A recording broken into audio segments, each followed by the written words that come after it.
What's up mga idol?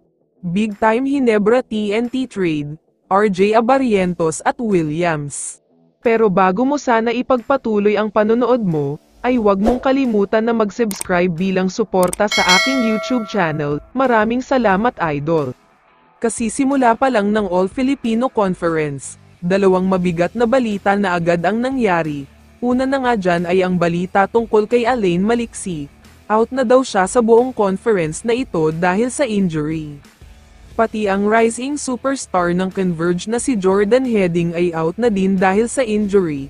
Sa katunayan ay last conference pa kontra sa Rain or Shine lumabas ang injury niya, pero hanggang ngayon ay masakit pa rin daw talaga.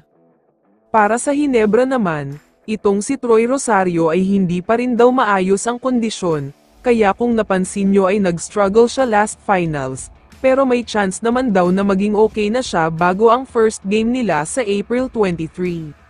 Samantala, lumipat na tayo ngayon sa balita tungkol sa TNT Tropang Giga. Alam naman nating lahat na after nilang mag-champion sa Commissioner's Cup, ang goal daw nilang mangyari sa ngayon ay makuha ang Philippine Cup.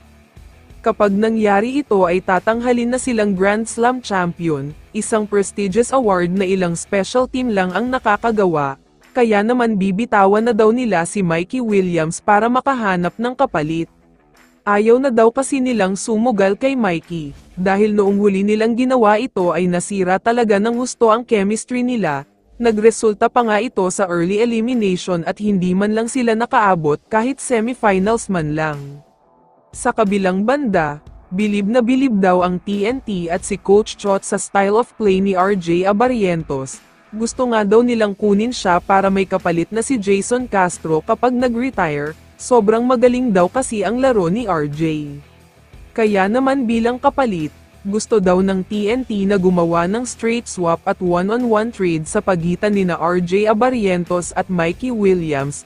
Wala na daw iba pang kasama kundi one-on-one trade lang daw talaga ang mangyayari. Sa tingin ko ay malulugi ng husto ang Hinebra dito, dahil maliban sa mawawalan sila ng isang future superstar na kapalit ni LA Tenorio, madadagdagan na naman sila ng shooting guard, may attitude problem pa si Mikey kaya delikado talaga. Sa tingin ko naman, sana ay mapanatili ng Hinebra ang kanilang core, wala pa naman balita na payag na ang Hinebra sa trade na gusto ng TNT, pero sana ay tanggihan nila dahil isang future superstar ng liga itong si Abarrientos. Kaya naman kung ikaw ang tatanungin idol, ano ang masasabi mo sa balitang ito? I-comment mo naman ang sagot mo sa tanong na ito. So dito na nagtatapos ang video na ito. Maraming salamat sa pagsuporta at panonood mga idol. Ingat at bye-bye.